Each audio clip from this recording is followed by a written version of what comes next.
Welcome to the deep dive. Today we're jumping straight into, well, the amazing world of neurons. Yeah, these tiny cells that basically run the whole show. Exactly. They power everything we think, feel, and do. We've gathered some great material for this, insights from Khan Academy on anatomy and action potentials. Crash course psychology on the chemical side of things, plus their A&P look at action potentials. A really solid NOBA psychology module on neurons, another on memory issues like forgetting and amnesia, and even a helpful visual diagram of a neural network. So our mission really is to get under the hood. Right. Understand these fundamental building blocks of the nervous system and how they make everything happen. It's fascinating stuff. I mean, when you think about what cell is maybe the most interesting in the body, the neuron's got to be a top contender, right? Oh, absolutely. Yeah. It's a role in the brain, the nervous system, our thoughts, feelings, even consciousness itself. It's central. We're not just listing parts today, though. We want to get into how they actually talk to each other. That's where it gets really interesting, the communication aspect. Okay, let's start with the basics then. The neuron's structure. You've got the main part, the soma. Right. The cell body has got the nucleus, like the control center. And branching off that are the dendrites. What's their job? Dendrites are the receivers. Think of them like antennas. They pick up signals coming in from other neurons. Okay, so they collect the messages. Then there's the axon, the long tail part. Yeah, and these can be incredibly long. I know, tiny ones in the brain, but then stretching feet down your leg? That's wild for one cell. It really is. It's designed to transmit that signal over a distance. And at the very end of that axon, the axon terminal. That's the connection point, where the signal gets passed on either to another neuron or maybe a muscle cell, something like that. The handover spot. And what about the axon hillock, where the axon joins the soma? Yeah, the axon hillock is super important. It's kind of the trigger zone where the decision to fire an action potential is made. Gotcha. The decision point. Now, lots of these axons have a coating, right? Insulation. The myelin sheath, made by specific glial cells, Schwann cells, or oligodendroglia, depending on where in the nervous system you are. Like insulation on a wire. Exactly like that.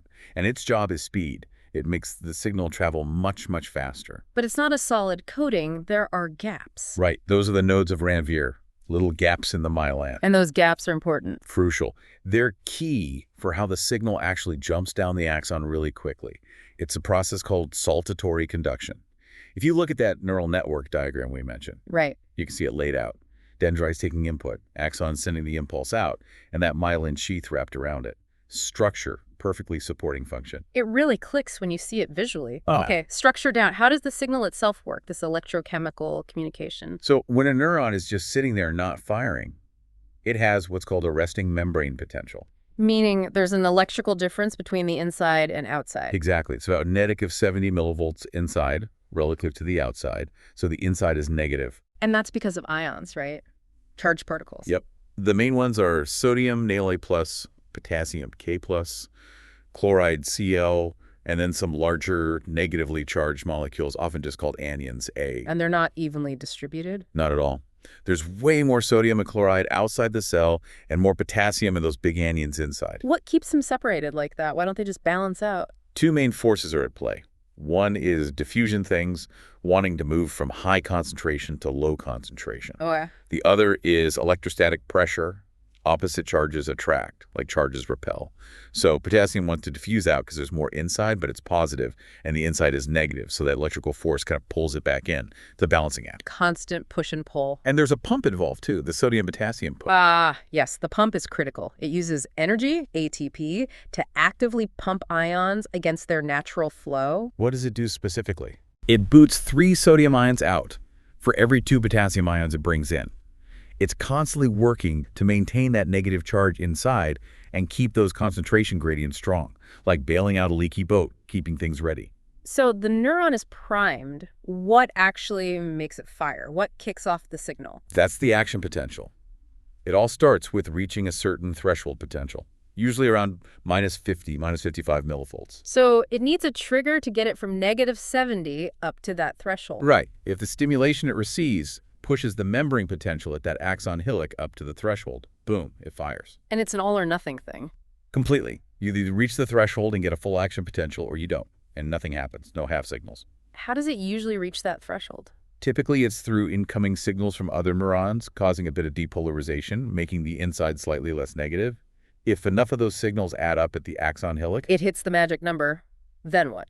voltage-gated sodium channels snap open. Ah, voltage gated. So they respond to that change in voltage. Precisely. And remember, there's tons of sodium outside, and the inside is now less negative, pushing positive. So sodium ions flood into the cell. Driven by both concentration and electrical forces. Exactly. This massive influx of positive charge causes the membrane potential to shoot up rapidly, becoming very positive inside. That's depolarization, the rising phase of the action potential. The signal is launched. But it can't stay positive like that forever. How does it reset? Well, those same voltage changes cause the sodium channels to quickly inactivate, shutting off the influx. And crucially, voltage-gated potassium channels open up. Okay, so now potassium's turn. Right. Potassium is concentrated inside, and the inside is now positive.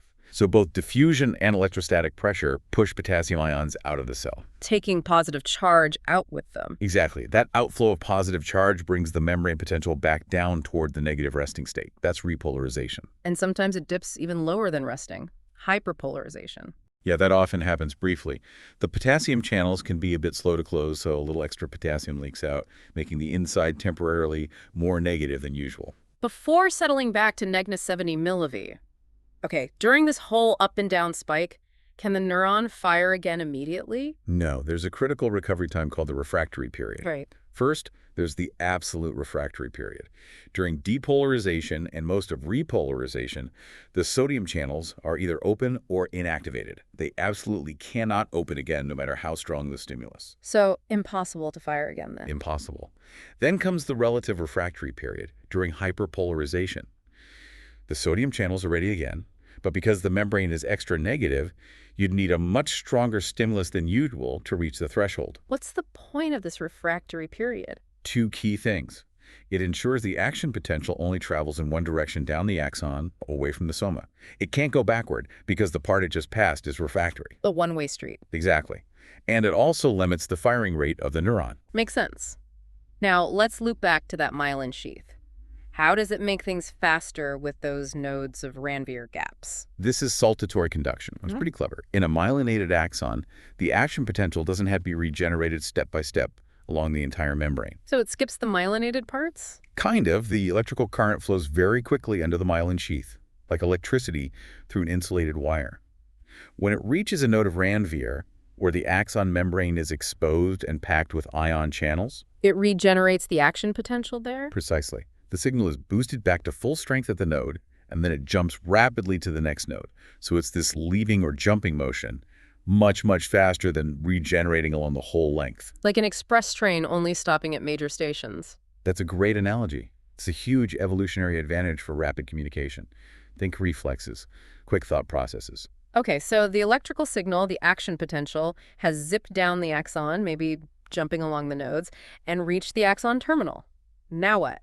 How does it talk to the next cell? This is where it switches from electrical to chemical signaling. At the synapse. The synapse is the junction. Yep.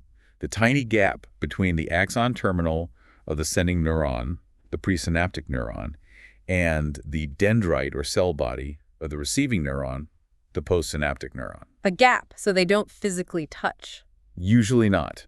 There's a very small space called the synaptic gap or synaptic cleft. And the message crosses that gap chemically using neurotransmitters. Exactly. Inside the axon terminal, there are these little sacs, synaptic vesicles, filled with neurotransmitter molecules. Chemical messengers. Right. When the action potential arrives at the terminal, it triggers these vesicles to fuse with the terminal membrane and release their neurotransmitters into that synaptic gap. So the electrical signal triggers a chemical release. Precisely. Then what happens to those neurotransmitters in the gap? They float across that tiny gap and bump into receptor proteins on the membrane of the postsynaptic neuron. Like a key fitting into a lock. That's the classic analogy. Each neurotransmitter binds to specific receptors designed for it. And that binding does something to the postsynaptic neuron. Yes, it causes ion channels on the postsynaptic membrane to open or close, changing the electrical potential of that neuron. Ah, so it can make the next neuron either more likely or less likely to fire its own action potential. Exactly. If the neurotransmitter binding causes depolarization, makes the inside less negative, it's an excitatory postsynaptic potential, or EPSP. It pushes the neuron towards its firing threshold. Makes it easier to fire. Right. But if the binding causes hyperpolarization, makes the inside more negative, it's an inhibitory postsynaptic potential, or IPSP. It pushes the neuron away from its threshold. Makes it harder to fire. Correct. So it's not just fire or don't fire from one synapse. It's more nuanced. So any given neuron is getting potentially thousands of these EPSPs and IPSPs from all the neurons connected to it. Constantly. And it has to integrate all those inputs. Add up the excitatory signals, subtract the inhibitory ones, happening all over its dendrites and soma. It's like a tiny little calculator. In a way, yes. If the sum total of those potentials at the axon hillock reaches the threshold, then it fires an action potential. If not, it stays quiet. Wow. Okay, so the message is delivered. What happens to the neurotransmitters left in the synaptic gap? They can't just hang around, right? No, they need to be cleared out quickly so the synapse can receive the next signal. There are a few ways this happens. Such as? One is reuptake pumps on the presynaptic terminal actually suck the neurotransmitter back inside to be recycled. Okay, efficient. Another is enzymatic degradation-specific enzymes in the gap break down the neurotransmitter into inactive components. Like molecular cleanup crew. Exactly. Or sometimes nearby glial cells can absorb the neurotransmitters. The key is clearing the gap promptly. It's incredibly precise and regulated. So, zooming out a bit, how does this intricate dance between individual neurons create, us, our thoughts, behaviors, everything? It's all about the networks. Yeah. Neurons don't work in isolation.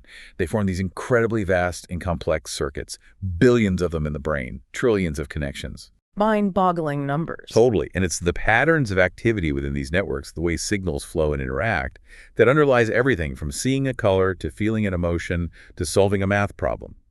Different types of neurons with slightly different shapes and properties play different roles in these circuits, too. And these neural signals are super fast, right, compared to, say, hormones. Oh, yeah. The nervous system is like sending a text message near instantaneous communication via these electrical and chemical signals. The endocrine system, using hormones in the bloodstream, is more like sending a letter. Slower, but maybe longer-lasting effects. Generally, yes. Hormones can have widespread and sustained effects. The two systems work together, but the nervous system is built for speed. Which makes sense for reacting quickly to the world. But it also means that disruptions, they can have pretty immediate and serious consequences, like with traumatic brain injury, TBI. Absolutely. TBI involves physical damage to the brain tissue, which obviously disrupts these networks. Yeah. Cognitively, you can see effects like slower processing speed, major problems with attention. Focusing, switching tasks, that kind of thing. Exactly. And memory issues are very common, especially forming new memories or recalling recent stuff. Plus, those higher-level executive functions, planning, judgment, problem-solving, often take a hit, especially if the frontal lobes are damaged. And psychologically, The risks go way up for things like depression and anxiety disorders. Panic attacks, OCD-like symptoms can emerge.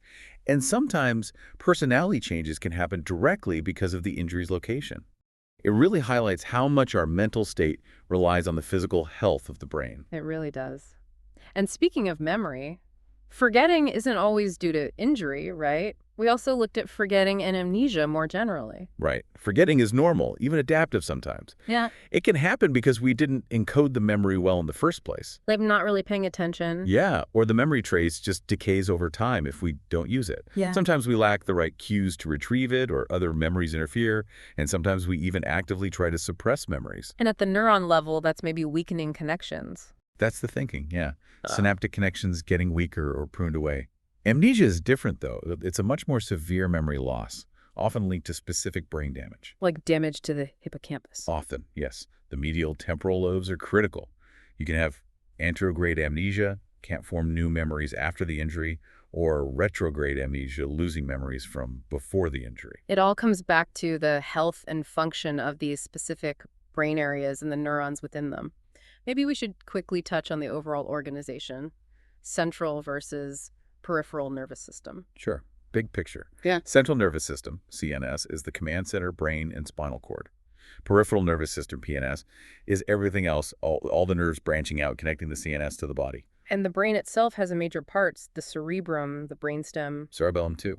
The cerebrum's the big part, 2 hemispheres, handles all the complex stuff. Brainstem manages basic life functions like breathing. Cerebellum is key for coordination and balance. And those cerebral hemispheres, left and right, they're somewhat specialized, right? Yeah, there's lateralization. For most people, the left side is dominant for language, logic. The right side is more spatial, facial recognition, maybe creativity. But they're connected by that massive bundle of fibers, the corpus callosum. Allowing them to communicate constantly. And we have gray matter and white matter. Right. Gray matter is mostly the neuron cell bodies, the somas, where the processing happens. White matter is mostly the myelinated axons, the communication cables connecting different gray matter areas. The myelin makes it look white. Got it. Okay, those split brain studies really show the importance of that connection, the corpus callosum, don't they? They really do. When that connection is severed, usually for severe epilepsy, the two hemispheres operate much more independently. So information shown to one side might not be accessible to the other. Exactly. If you flash a word to the left visual field, it goes to the right hemisphere. If the person's left hemisphere controls language, they might not be able to say the word they saw. But maybe they could draw it with their left hand, which is controlled by the right hemisphere. Precisely that kind of thing. Mm-hmm. It dramatically demonstrates the specialized roles of each hemisphere and how crucial the corpus callosum is for integrating everything into a unified experience. Fascinating, but also highlights how disruption can fragment function, like with strokes, too. Absolutely. A stroke is basically a brain attack. Yeah. Blood supply gets cut off. Either a blockage, that's ischemic. Or a bleed, hemorrhagic. Right. And without oxygen and glucose from the blood, brain cells, neurons, start malfunctioning and dying very quickly, within minutes. And the effects depend entirely on where the stroke happens. Completely. If it hits language areas like Broca's or Wernicke's, you'll see speech problems. If it hits motor areas, weakness or paralysis.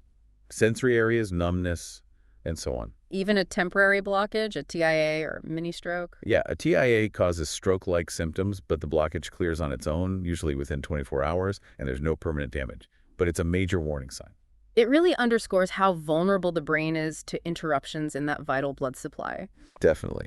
Everything we've talked about, the structure, the electrical signals, the chemical communication, it all depends on those neurons getting the resources they need second by second. Well, this has been quite the journey through the neuron, from the dendrites catching signals to the soma integrating, the axon firing that action potential down its length, maybe jumping along myelin. To the neurotransmitters crossing the synapse, to whisper or shout at the next neuron. It's an incredible system. It really is. And you see how that single cell's activity, exciting, inhibiting, scales up to become literally everything we experience, our thoughts, feelings, actions. And also how disruptions, like in TBI or stroke, show just how crucial that smooth functioning is at the cellular level. The impact is immense. Absolutely. It really makes you wonder, doesn't it? With what? 80, 100 billion neurons and the potential for trillions upon trillions of connections. What are the actual limits? The limits of learning, of memory, of consciousness itself? Yeah. What haven't we even conceived of yet that these networks might be capable of? And what will future research uncover about, well, the essence of being human encoded in these cells? It's a profound question. Definitely something to keep thinking about. For sure. Thanks for exploring all this today.